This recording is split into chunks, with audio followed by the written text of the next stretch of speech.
Hujayra haqidagi ta'limot. Tirik organizmlarning ichki tuzilishini o'rganish mikroskopning kashf etilishi bilan bog'liq. 1665-yilda ingliz olimi Robert Guk daraxt po'stlog'idagi po'kak to'qimadan yupqa kesmalar tayyorlab, mikroskop yordamida kuzatganda ajoyib yangilikni kashf etdi. Uzoq vaqt davomida hujayraning asosiy qismi uning tashqi qobig'i deb hisoblangan. Faqat 19-asrning boshlarida olimlar hujayra qandaydir suyuqroq modda bilan to'ldirilgan degan xulosaga keladilar. 1831-yilda ingliz botanigi Robert Brown hujayralarda yadro mavjudligini aniqlaydi. Chex olimi Yan Purkini 1839-yilda hujayra tarkibidagi suyuqlikni protoplazma deb atashni taklif etadi.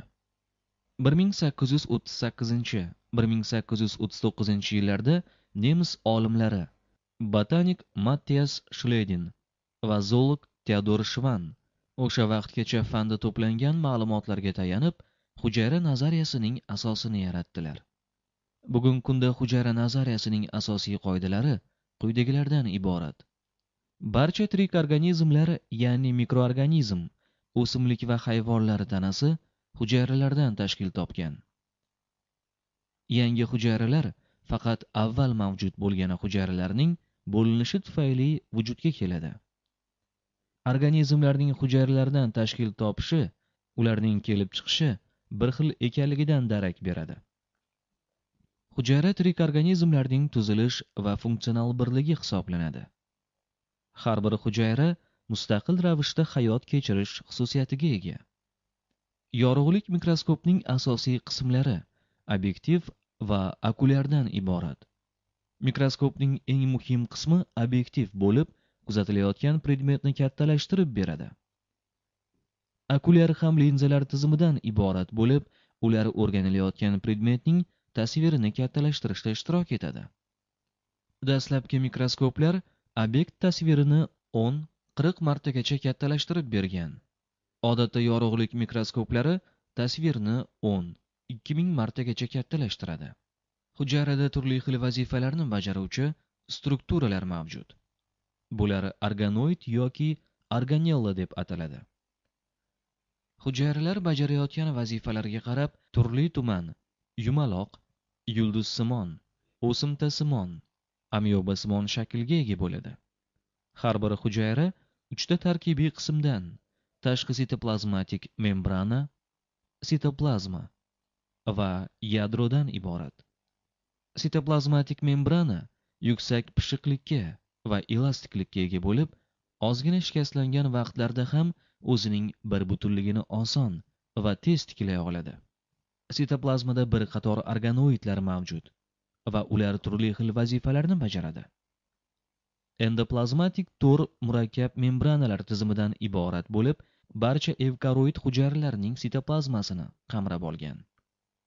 Silliq endoplazmatik to'rning asosiy vazifalaridan biri lipidlar va uglevodlarni sintez qilishdir. Silliq endoplazmatik to'r ayniqsa yog' bezlarida, jigar hujayralarida, zaxira moddalar to'planadigan hujayralarda ko'p bo'ladi. Donador endoplazmatik to'rning muhim vazifasi oqsil sintezi va uni tashish bo'lib, buni ribosomalar bilan hamkorlikda amalga oshiradi. Ribosomalar diametri 15-35 nanometr bo'lgan ikki, ya'ni katta va kichik bo'lakchalardan iborat yassi tanachalardan tashkil topgan. Ribosomalarda taxminan teng miqdorda oqsil va nuklein kislotalar mavjud. Sitoplazmada ribosomalar erkin yoki endoplazmatik to'rning tashqi yuzasiga birikkan holda joylashishi mumkin. Golgi majmuasining asosiy qurilma elementi silliq membrana bo'lib, zid joylashgan qopchalar tizimi, vakuolalar va kichik pufakchalarni paydo qiladi. Lizosomalar uncha katta bo'lmagan yassi tanachalardir. Diametri 0,4 mikrometr bo'lib, bir qavat membrana bilan o'ralgan. Mitoxondriya bir va ko'p hujayrali organizmlarning barcha evkaroid hujayralarida mavjud. Mitoxondriyalar turli-tuman shakllarda uchraydi. Ular 0,2 dan 15 20 mikrometr kattalikka ega. Mitoxondriyalarning asosiy vazifasi energiyaning universal manbai hisoblangan ATFni sintezlashdir.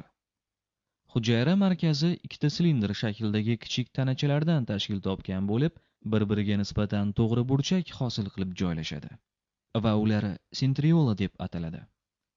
Yadro zamburug', o'simlik va hayvonlar hujayrasining muhim tarkibiy qismi hisoblanadi. Hujayra yadrosida DNK bo'lib, ular quyidagi ikki asosiy vazifani bajaradi. Genetik axborotni saqlash va ko'paytirish. Hujayrada sodir bo'ladigan moddalar almashinuv jarayonini idora qilish.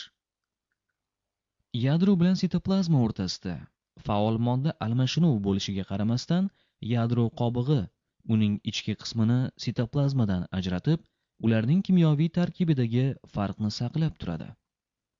Xromatin yadroning shaklan yadrodan farq qiluvchi ba'zi bir bo'yoqlar yordamida bo'yaladigan donador va to'rsimon tuzilishidir. Xromatin DNK va oqsildan iborat bo'lib, xromosomaning spirallashmagan va zichlashmagan qismlari hisoblanadi. Xromosomaning spirallashgan qismlari genetik nuqtai nazardan faolsiz. Genetik axborotni nasldan naslga o'tkazishni faqat xromosomalarning yoyilgan qismlari amalga oshiradi. Ularni yorug'lik mikroskopi yordamida ko'rib bo'lmaydi. Bo'linayotgan hujayralarda barcha xromosomalar kuchli spirallashgan, qisqargan, ixcham shaklga va o'lchamga ega bo'lgan holda uchraydi.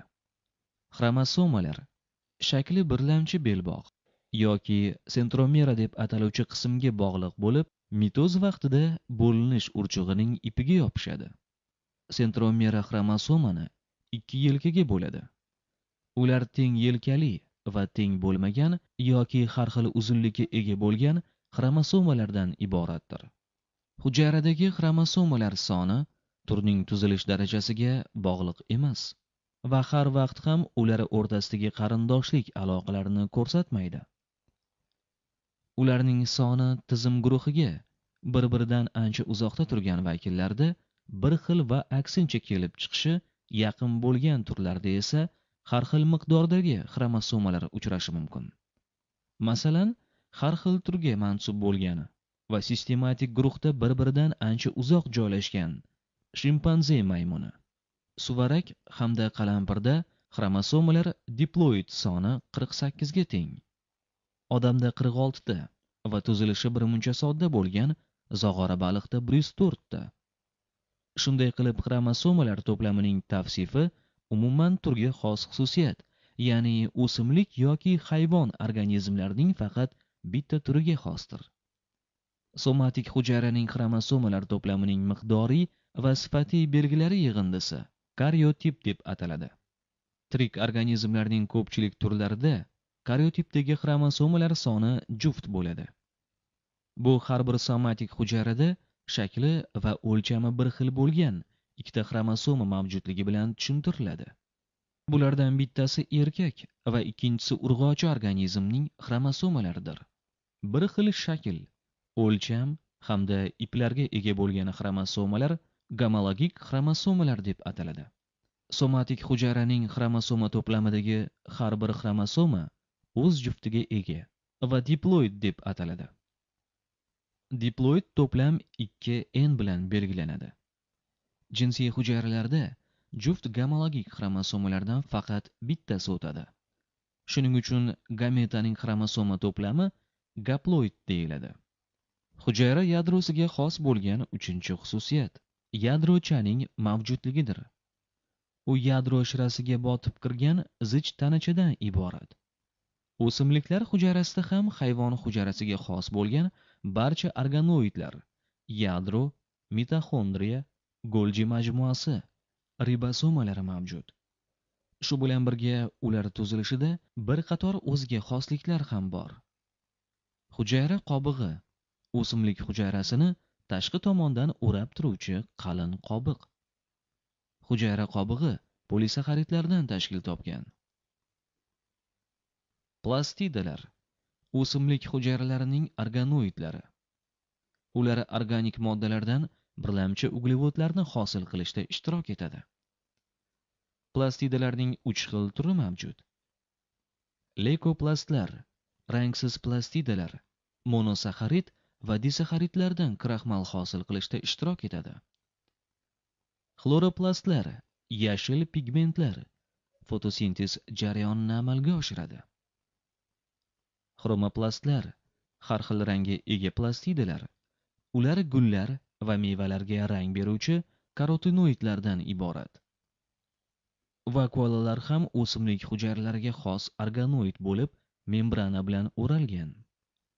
Vakuola shirasi hosil qiladigan osmotik bosim hujayraga suvning o'tishini ta'minlaydi va uning tarang, ya'ni turg'ur holatini vujudga keltiradi.